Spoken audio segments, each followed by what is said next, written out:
أعوذ بالله من الشيطان الرجيم. بسم الله الرحمن الرحيم. الحمد لله رب العالمين. الرحمن الرحيم. مالك يوم الدين. إياك نعبد وإياك نستعين. اهدنا الصراط المستقيم. صراط الذين أنعمت عليهم غير المغضوب عليهم ولا الضالين.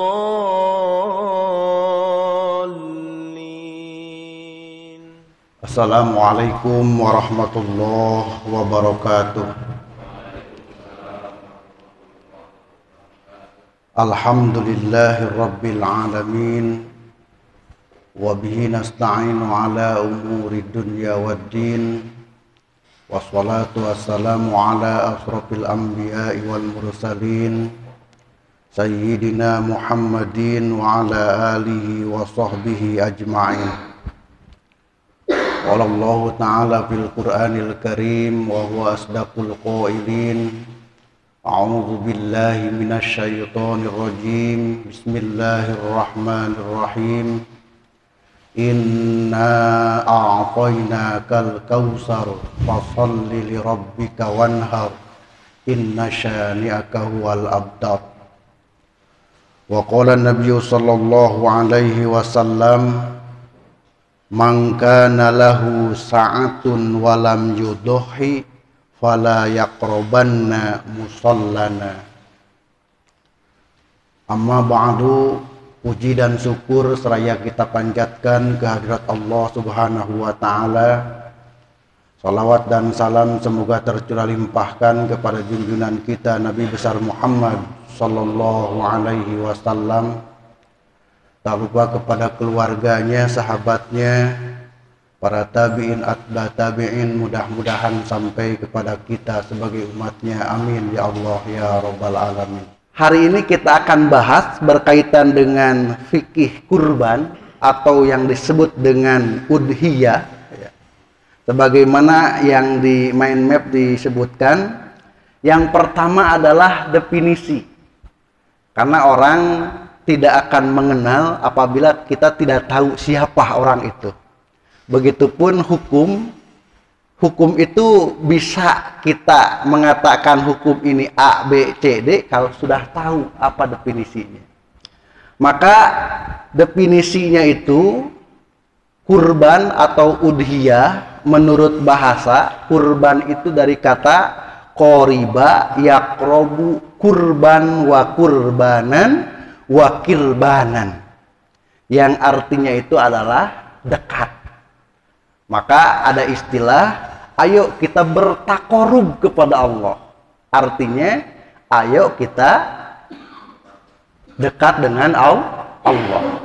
Ada istilah, oh ini adalah sahabat karib. Gitu ya. Sahabat karib itu berarti sahabat yang dekat. Gitu. Nah ini menurut bahasa, maksudnya itu adalah mendekatkan diri kepada Allah dengan melaksanakan perintahnya. Jadi ketika kita kurban itu sesungguhnya kita sedang mendekatkan diri kepada Allah, melaksanakan perintah Allah karena diperintahkan kurban itu oleh Allah Subhanahu wa ta'ala. Nah, dalam istilah agama itu ada udhiyah. Kan? Ada udhiyah. Bahasa udhiyah itu jamak dari kata dohiyah, yang artinya atau berasal dari kata doha atau waktu duha gitu. Mengapa disebut ayat waktu duha? Karena penyembelihannya itu pada waktu pagi. Makanya perbedaannya dengan Idul Fitri itu, kalau Idul Fitri biasanya waktunya nanti menunggu jamaah dulu karena ada kewajiban untuk membayar zakat fitrah. Jadi jamaah itu habis subuh masih ada waktu untuk membayar zakat fitrah. Nah, itu nanti menunggu jamaah. Jadi agak disiangkan lah sedikit untuk pelaksanaan Idul Fitri. Tapi kalau untuk Idul Adha ini secepatnya, ketika matahari sudah terbit, ya langsung saja kerjakan. Mengapa? Karena kita punya agenda selanjutnya, yaitu udhiyah atau memotong hewan kurban, gitu ya. Maka kata ada yang disebut dengan Idul Adha. Idul Adha itu adalah hari raya menyembelih kurban. Ada juga yang mengatakan Idul Kurban, gitu ya, hari raya kurban. Tapi anak saya nanya, Pak, kapan Lebaran sapi? Kok jadi Lebaran sapi, kata saya. Jadi padahal sok mencit sapi, jadi Idul atau tapi Lebaran sapi. Tapi sebetulnya istilah itu tidak bagus, karena yang kita potong itu bukan hanya sapi, boleh unta, boleh sapi, boleh kambing, boleh domba. Kerbau boleh nggak? Boleh, karena kalau di Kudus sampai sekarang penyembelihannya itu bukan sapi, tapi kerbau sampai sekarang, ya. Nah, hadirin jamaah yang dimuliakan Allah Subhanahu wa taala, kayaknya kalau banteng jadi hewan peliharaan ya bisa jadi gitu. Karena memang tidak ada hewan peliharaan, itu termasuk hewan liar, tidak dipelihara, makanya tidak masuk. Yang masuk itu adalah kerbau. Walaupun dilihat di teks-teks hadis itu ya, tidak ada kerbau itu. Karena kerbau adalah ciri khas yang ada di Indonesia gitu. Nah, hadirin jamaah yang dimuliakan Allah Subhanahu wa taala, sedangkan menurut istilah bahwa udhiyah itu, kurban itu menyembelih hewan kurban dengan tujuan beribadah kepada Allah di hari raya Idul Adha, ditambah dengan 3 hari tasyrik. Tapi kebiasaan kita kayak kurang afdol gitu kalau tanggal 11, 12, 13 gitu. Ya. Padahal itu masih ada kesempatan. Ya. Tapi ya kalau di perumahan rata-rata kan liburnya itu hanya tanggal 10 Dzulhijjah. Tanggal 11, 12, 13-nya masuk kerja gitu. Makanya biasanya kita laksanakan pada tanggal 10 Dzulhijjah. Mudah-mudahan kalau kita melaksanakan di hari Selasa 10 Dzulhijjahnya itu, maka ditambah dengan hari Rabu, Kamis, dan Jumat. Nah itu ya. Jadi sekali lagi, kalau kurban itu adalah qoriba yaqrobu kurban. Artinya yaitu mendekatkan diri kepada Allah. Ada istilah udhiyah yang artinya itu adalah tadi ada kata-kata Idul Adha, gitu ya. Nah, hadirin jamaah yang dimuliakan Allah Subhanahu wa taala, selanjutnya apa dalilnya? Dalilnya yang pertama Quran. Jelas tadi disebutkan fasholli li rabbika wanhar. Maka dirikanlah sholat karena Tuhanmu dan berkurbanlah. Biasanya amar di dalam Al-Quran itu memerintahkan kepada wajib. Tetapi untuk kurban ini sepakat atau ijma para ulama bahwa hukumnya itu sunnah muakkad. Sunnah yang dikuatkan. Gitu ya, jadi hukumnya itu sunnah muakkad bagi siapa? Bagi yang mampu. Kalau haji itu kan wajib bagi mereka yang mampu. Jadi kedudukan hukumnya itu, kalau untuk haji itu wajib bagi yang mampu, kalau untuk kedudukan hukum kurban itu sunnah muakkad bagi yang mampu. Nah, yang kedua hadisnya tadi disebutkan di Bulughul Maram itu, mangkana lahu sa'atun walam yudhi fala yaqrabanna musallana. Jadi barang siapa yang mampu, nah ini, yang punya keluasan rezeki pada waktu itu, tetapi tidak berkurban, maka jangan mendekati tempat sholat kami, kata Rasulullah. Ya maksudnya kita bagi yang punya kelebihan harta di bulan ini, gitu ya. Tetapi bagaimana kalau seandainya kita itu iuran atau arisan, boleh juga. Tabungan, boleh. Tabungan udhiyah atau tabungan kurban. Dari awal, mulai dari bulan Muharram, ya. Karena sesudah Dzulhijjah itu kan bulan Muharram. Ada juga yang mengatakan, kan katanya kalau untuk bulan Hijriyah itu ada 3 katanya. Pertama ada Dzulqa'dah, ya. Ada Dzulhijjah, ditambah lagi Dzul Sumbang katanya. Tambah lagi Dzul anak sekolahan, pada mitina Dzul. Nah, hadirin jemaah yang dimuliakan Allah Subhanahu wa taala. Jadi pertama Al-Qur'annya jelas fasholli li rabbika wanhar, dalilnya. Yang kedua tadi man kana lahu sa'atun walam yudhi wala yaqrabanna musallana, dan yang ketiga ijma ulama bahwa hukum dari pelaksanaan atau penyembelihan hewan kurban atau kita berkurban ini adalah sunnah muakkad. Nah, hadirin jamaah yang dimuliakan Allah Subhanahu wa taala, pertanyaannya kapan disyariatkannya? Disyariatkannya itu pada tahun 2 Hijriah. Jadi ketika Rasulullah Shallallahu alaihi wasallam berhijrah dari kota Mekah ke kota Madinah, tahun pertama itu mempersatukan, ya. Jadi disatukan, disahabatkan. Kalau Pak Pur dengan Pak Effendi itu disatukan. Maka orang Madinah mengatakan hayati hayatikum, hidupku adalah hidup kamu sekalian. Kalau Pak Effendi orang Madinah pada waktu itu disebut dengan Ansor, orang yang hijrah disebut Muhajirin. Pak Effendi punya istrinya 2, yang satu dikasihin sama Mas Pur. Saking hebatnya orang Madinah pada waktu itu. Cuman ya Pak Effendi juga cuman punya 1. Ya artinya bukan dikasihin, ini buat kamu, bukan, dicerai dulu. Lalu yang hijrah itu kan tidak bawa istri, yang tidak bawa, yang bawa. Maka dipertemankan. Nah, pada tahun 2 Hijriah ini perintah melaksanakan kurban itu diperintahkan. Banyak sekali, ada juga perintah untuk menghadap kiblatnya ke Ka'bah itu 2 Hijriah. Karena dulu 16 bulan itu sholatnya itu ke Masjidil Aqsa. Rasulullah terus meminta kepada Allah, akhirnya pada tahun 2 Hijriah sholatnya menghadap ke Ka'bah. Ya.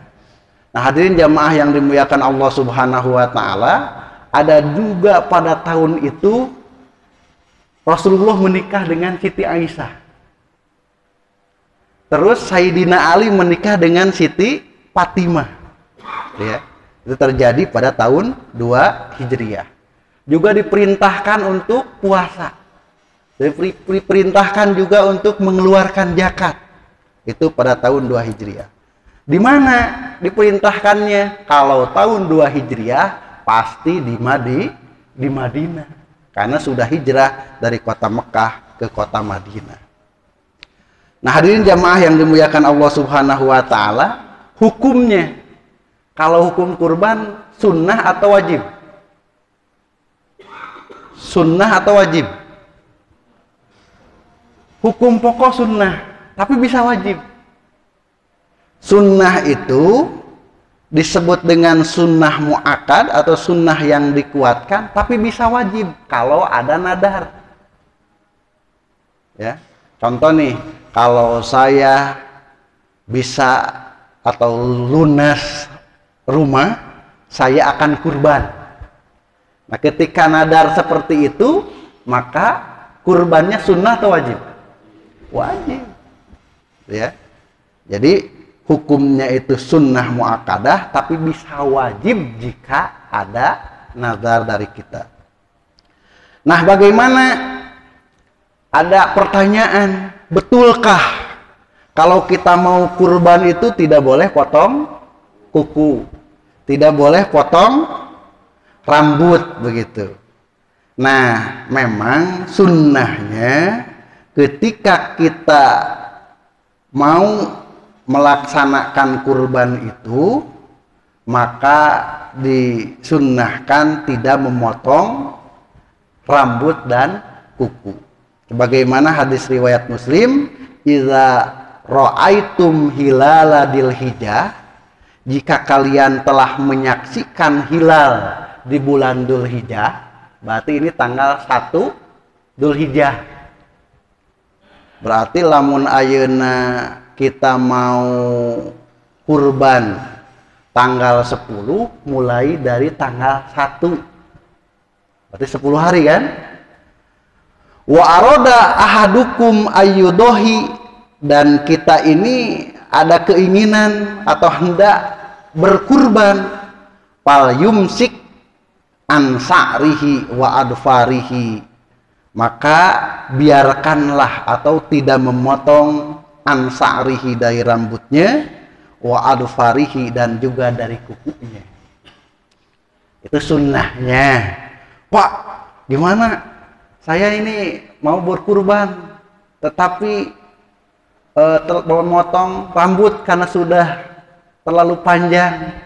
Yaitu tidak ada fadilah atau pahala sunnah, gitu ya. Jadi di sini katakan, idza ra'aitum hilala dzulhijjah, apabila kita melihat, menyaksikan hilal, artinya tanggal 1 Dzulhijjah, dan kita ini akan melaksanakan wa aroda ahadukum ayyudohi, kita itu berkehendak untuk menyembelih kurban, fal yumsik an sa'rihi wa adfarihi, jangan memotong rambut dan juga kuku kita, biarkan tidak dipotong rambut dan kuku kita. Nah, ini sunnahnya bagi mereka yang mau melaksanakan kurban.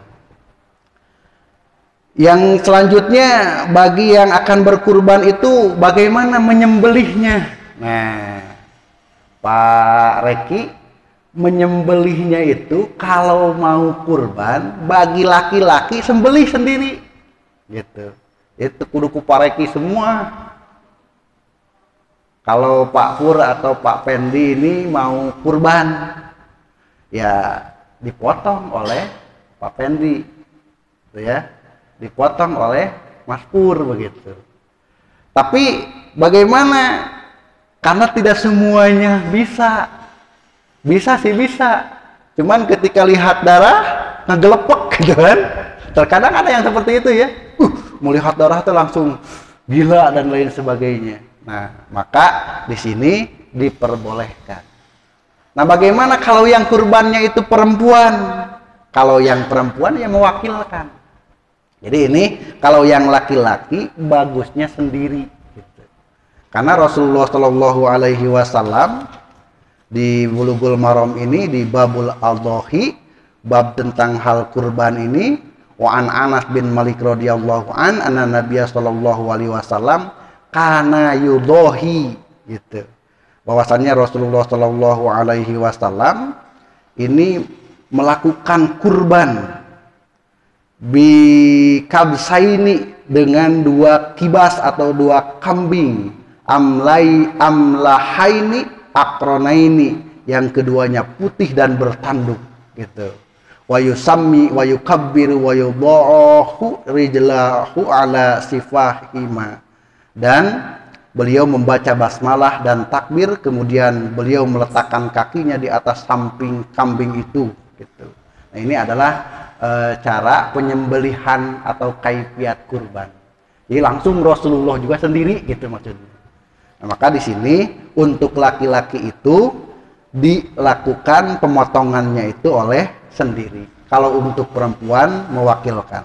Bagaimana kalau tidak bisa dan juga ada khusus jagalnya? Di sini ada jagal yang tidak kelihatan jagal, tapi sesungguhnya jagal, ya Pak Reki. Ya. Hadirin jamaah yang dimuliakan Allah Subhanahu wa taala. Nah, selanjutnya berkaitan dengan hewannya. Ya, berkaitan dengan hewannya. Yang pertama dalil Quran surah Al-Hajj ayat 34. Walikulli ummatin ja'alna mansakal liyadhkuru smallahi ala ma razaqahum mim bahimatil an'am. Dan bagi tiap umat telah kami syariatkan penyembelihan kurban supaya mereka menyebut nama Allah terhadap ternak yang dirizkikan Allah kepada mereka. Ya, ternyata berarti kalau begitu pensyariatannya itu tidak hanya kepada umat Rasulullah Shallallahu Alaihi Wasallam, mulai dari Qabil dan Habil gitu. Qabil dan Habil juga dulu itu sudah diperintahkan untuk berkurban. Dalam rangka apa? Bertaqarrub kepada Allah, mendekatkan diri kepada Allah. Pertanyaan selanjutnya, bagaimana hewan kurbannya? Boleh nggak kalau hewan kurbannya itu betina? Kalau sapi beli Pak Ade, jalu hungkul, jalu semua kan? Boleh nggak betina? Boleh sesungguhnya. Tetapi kata Pak Dang Amal, kalau kurbannya yang betina, khawatir nanti keturunannya kan gitu, ya. Makanya banyak yang berkurban itu yang jantan, bukan yang betina. Jadi boleh saja, tetapi prioritaskan yang jantan untuk tadi ekosistemnya itu jangan sampai terganggu. Nah, hadirin jamaah yang dimuliakan Allah Subhanahu wa taala, bagaimana nih hewan macam-macamnya? Macam-macamnya itu yang pertama ada domba dan juga kambing. Apa bedanya? Lamun domba mah domba. Lamun kambing mah kambing. Bahasa urang mah lamun kambing mah embe gitu nya. Lamun domba mah domba, lamun kambing mah me teh kurang kan gitu. Lamun me mah aya me badot teh geuningan. Me badot mah aya janggotan teh atau me naon? Me kacang. Nah, boleh domba. Nah, kalau domba itu usia domba itu usianya itu adalah boleh usia jadaah. Ya, jadaah itu mulai dari 6 bulan sampai 1 tahun. Ya, tapi pun kecilnya gitu. Nah, di hadis riwayat Muslim disebutkan la tadbahu illa musinnah. Janganlah kalian menyembelih kecuali musinnah. Jadi musinnah itu kalau di unta usianya 5 tahun. Jadi usia unta 2 tahun, 3 tahun, 4 tahun tidak boleh dijadikan hewan kurban. Tapi ketika usianya 5 tahun itu musinnah disebutnya.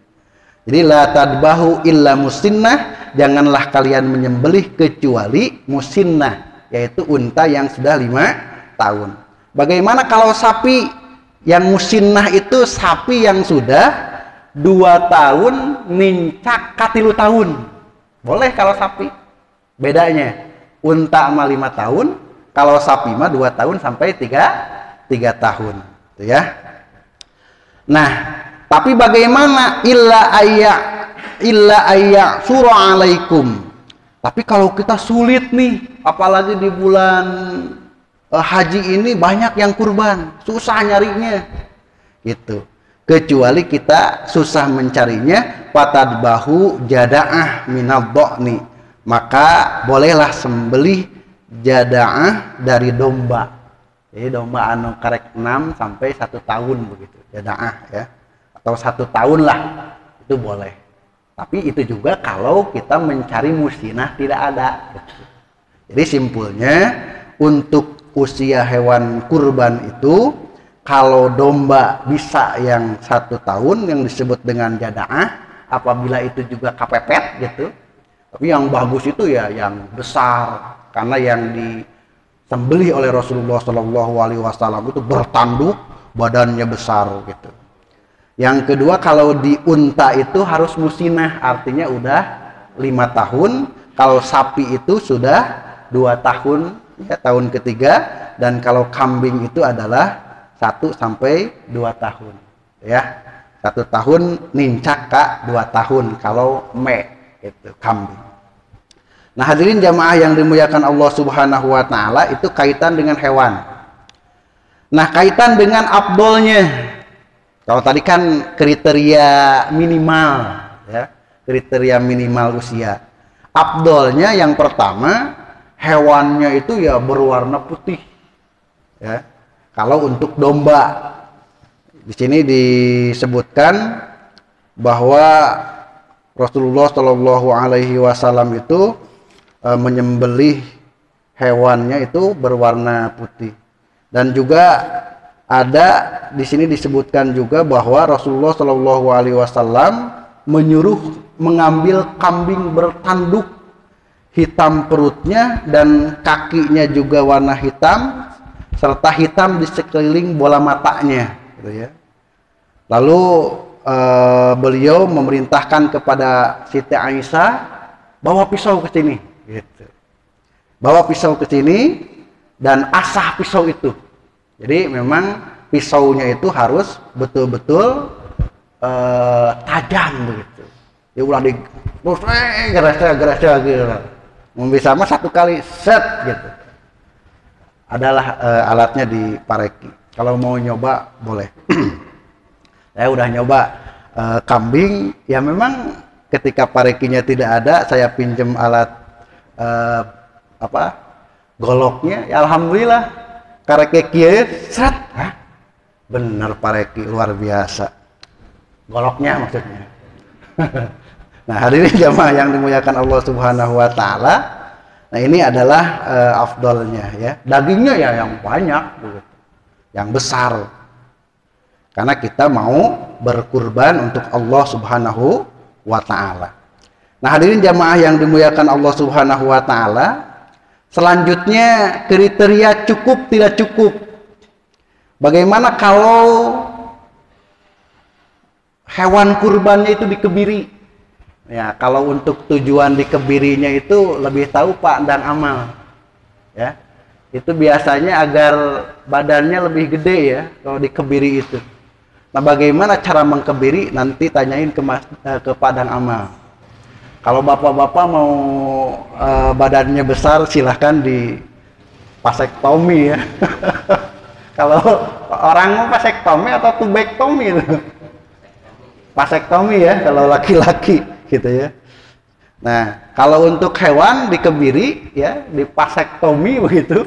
Nah, itu nanti ke badan itu bisa jadi besar gitu. Nah, itu cukup ya. Yang kedua, pecah tanduknya itu boleh. Tapi ya antisipasi jangan. Karena ada yang tidak cukup digunakan untuk melakukan kurban itu. Yang pertama adalah yang picak ya. Ini disebutkan bahwa arba'un la tazuzu fid dohaya al-aura'ul bayinu awaruha. Jadi yang pertama itu disebutkan arba'un la tazuzu fid dohaya al-aura'ul bayyinu awaruha wal maridatul bayyinu maraduha wal arja'ul bayyinu dola'uha wal kabiratul lati la tungki gitu. Jadi ada 4 hal yang tidak boleh disembelih kurban itu. Yang pertama adalah matanya buta sebelah, picak. Nah, disebutnya pecak begitu ya. Yang kedua adalah yang sakit, yang ketiga yang pincang, dan yang sudah tua yang tidak ada sumsumnya. Itu yang tidak cukup untuk penyembelihan hewan kurban. Jadi kalau yang cukup itu cukup bisa yang pertama dikebiri, yang kedua pecah tanduk. Yang tidak cukup itu yang picak, pincang, sakit, yang tidak ada sumsumnya atau kurus banget begitu. Nah, itu tidak cukup untuk disembelih hewan kurban. Nah, hadirin jamaah yang dimuliakan Allah Subhanahu Wa Taala, bagaimana penyembelihannya? Nah, ini sudah ke teknis nih, ke pareki nih. Untuk penyembelihannya, yang pertama adalah hadapkan kemana? Ke kiblat, gitu. Apanya? Kurbannya.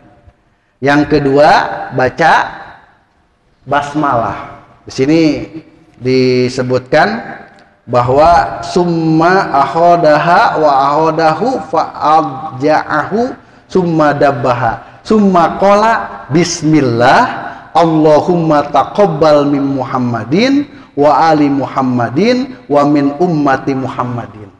Ini yang dilakukan oleh Rasulullah Shallallahu Alaihi Wasallam.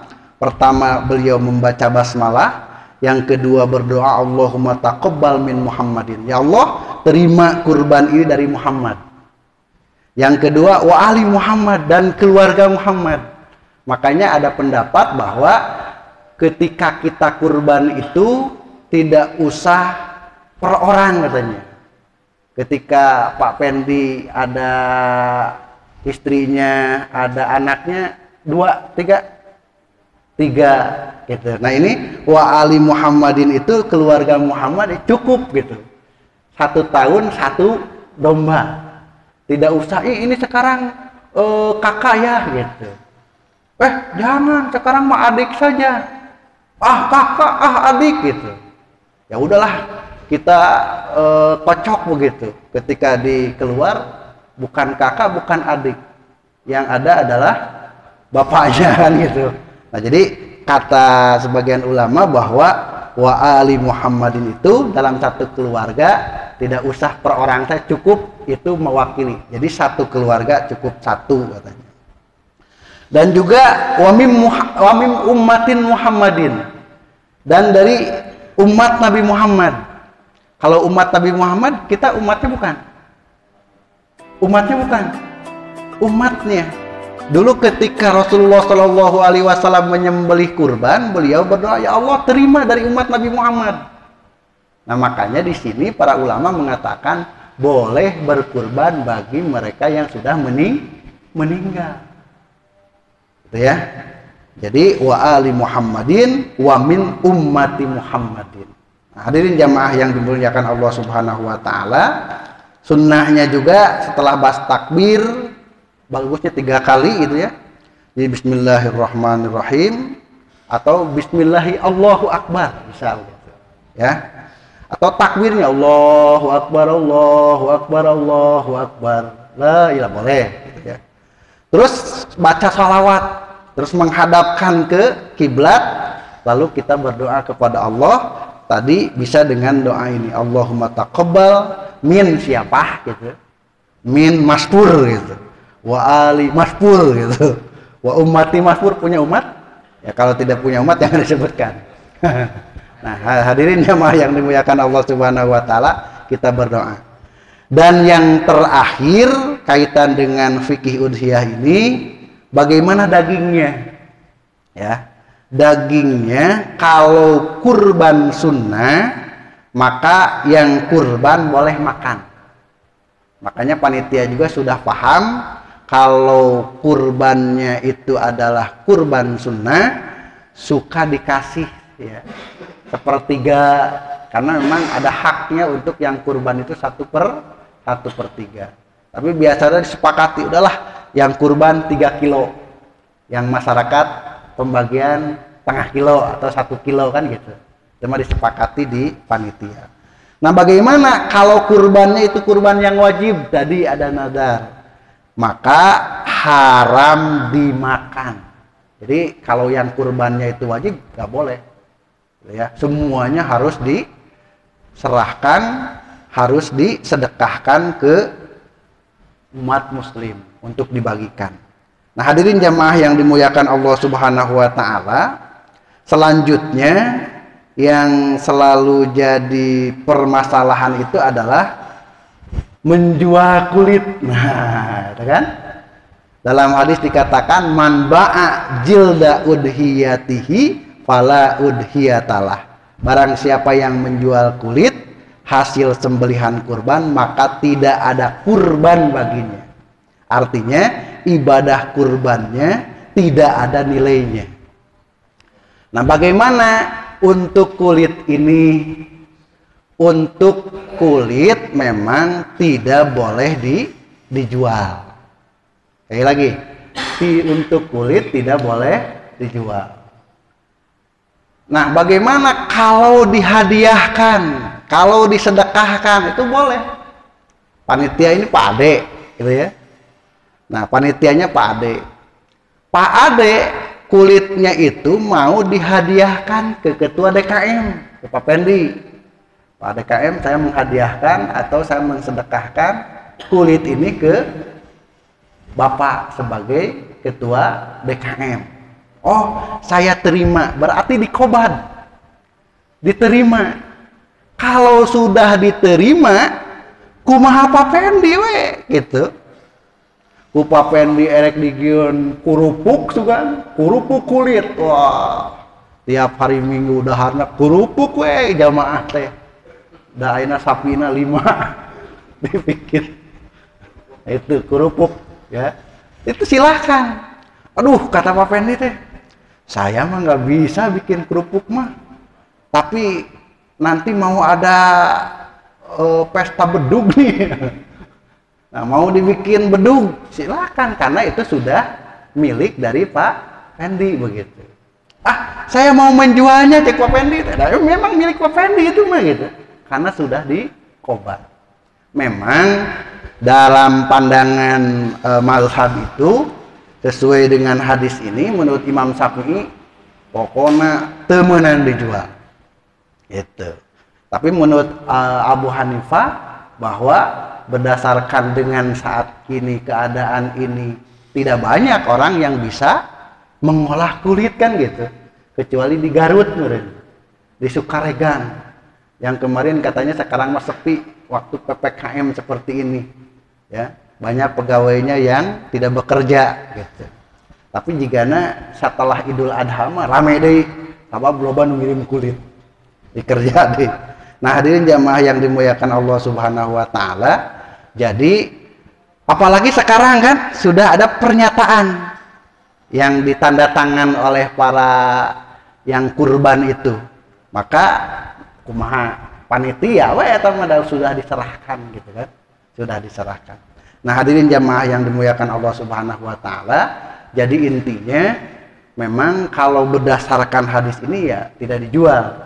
Tetapi kalau melihat dari kemaslahatan gitu ya, ketika sudah dikobat, sudah dimiliki, kita sedekahkan kepada seseorang, mangga gitu. Seseorang itu mau dikemanakan silahkan ya. Jadi jangan sampai kumahanya ieu jadi ngariripuh sorangan gitu. Komo ayeuna PPKM bari yang dibatasi. Kalau biasa kita panitia sampai 50 orang, peraturannya sekarang kan tidak boleh 50 orang gitu. Karena 50 orang itu adalah kerumunan. Encan nguruskeun sirahna, sirah atau hulu? Huluna kan encan ayeuna nguruskeun kulitna lah. Maka bereg ge gitu. Bari jeung ke poe rebona geus digawe deui gitu. Nah, ini kan masalah bagi kita. Nah, oleh karena itu, maka menurut Abu Hanifah itu setelah dikobat, setelah dimiliki kumaha nu bogana gitu. Erek dijual, erek dikumaha mangga nyalakeun. Hadirin jamaah yang dimuliakan Allah Subhanahu wa taala, barangkali itu yang bisa saya sampaikan pada kesempatan ini. Mudah-mudahan kita berdoa kepada Allah agar kita diberikan kekuatan, kesehatan. Dan mudah-mudahan di Idul Adha ini tidak ada hal-hal yang tidak kita inginkan. Kita bisa laksanakan sholat Idul Adha dengan tenang gitu ya. Dan juga jamaah juga pada sehat. Dan juga semua kita, keluarga kita semua di rumah dan lain sebagainya. Mudah-mudahan ada dalam lindungan Allah Subhanahu wa taala. Demikian, mudah-mudahan ada manfaatnya. Kita tutup dengan membaca doa kifarat majlis. Subhanakallahumma wa bihamdika asyhadu an la ilaha illa anta astaghfiruka wa atubu ilaik. Wallahul muwaffiq ila aqwamit thoriq. Wassalamualaikum warahmatullahi wabarakatuh.